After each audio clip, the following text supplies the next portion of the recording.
On a cold February morning in 1809 in a tiny log cabin in Kentucky, a frail newborn took his first breath. No one knew this child, Abraham Lincoln, would one day become the man who would hold a broken nation together.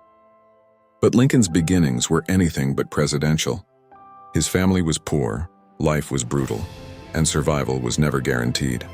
From dawn to dusk, young Abraham worked on farms, splitting rails and plowing fields barefoot.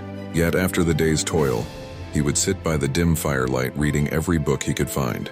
He had less than a year of formal schooling, but his hunger for knowledge was unstoppable. He walked miles barefoot to borrow books, returning them late at night after memorizing every word.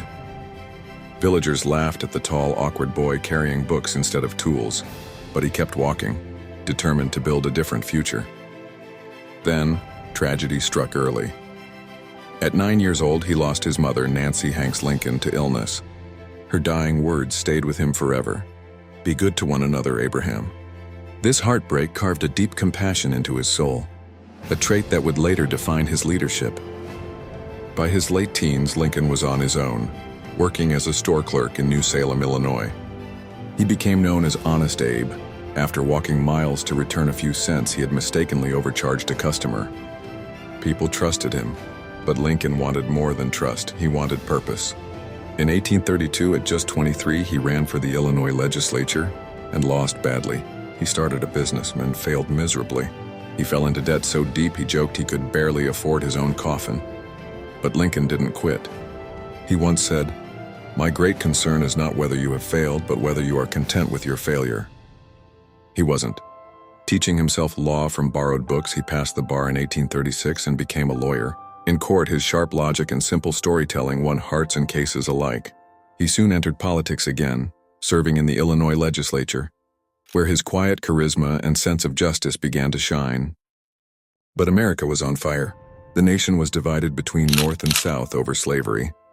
Lincoln believed slavery was wrong, yet his stance made him enemies. When he delivered his famous words, "A house divided against itself cannot stand," he was warning the country. Freedom and slavery could not coexist.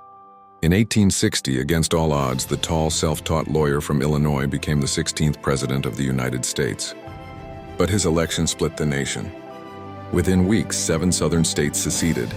Then came April 1861. Cannons thundered at Fort Sumter. The Civil War had begun. The White House became Lincoln's war room. Nights were sleepless. Maps covered his desk. Telegrams brought news of thousands dying. Newspapers mocked him, advisors doubted him, and rivals plotted against him. Yet Lincoln carried the weight of the Union on his narrow shoulders, Gaiman, and never broke. In the middle of war, personal tragedy struck again. In 1862, Lincoln's beloved son Willie died at just 11. Grief nearly crushed him, but he buried his pain, focusing on saving both his family and his fractured nation. Then came his boldest decision. On January 1, 1863, Lincoln signed the Emancipation Proclamation declaring, "All persons held as slaves are and henceforth shall be free." With one stroke of his pen, he transformed the Civil War into a fight for human freedom. 2 years later, standing on the blood-soaked fields of Gettysburg, where over 50,000 soldiers had fallen, Lincoln delivered one of history's most powerful speeches, just 272 words long. "That government of the people, by the people, for the people, shall not perish from the earth." By 1865, the Union finally triumphed. Lincoln dreamed of rebuilding a healed, united America, but fate had other plans. On April 14, 1865, at Ford's Theater, while watching a play with his wife Mary, an assassin, John Wilkes Booth, crept into the presidential box and fired a single shot. The next morning, Abraham Lincoln was dead. As his funeral train carried him back to Springfield, Illinois, thousands lined the tracks, weeping silently. The man born in a log cabin, the boy who read by candlelight, the leader who carried a nation through war, was gone. Yet, his spirit endures. At the Lincoln Memorial in Washington, his words are carved into stone, reminding us of his vision, a free, united, and equal America. From failure to greatness, from poverty to power, from a log cabin to the White House, the best way to predict your future is to create it.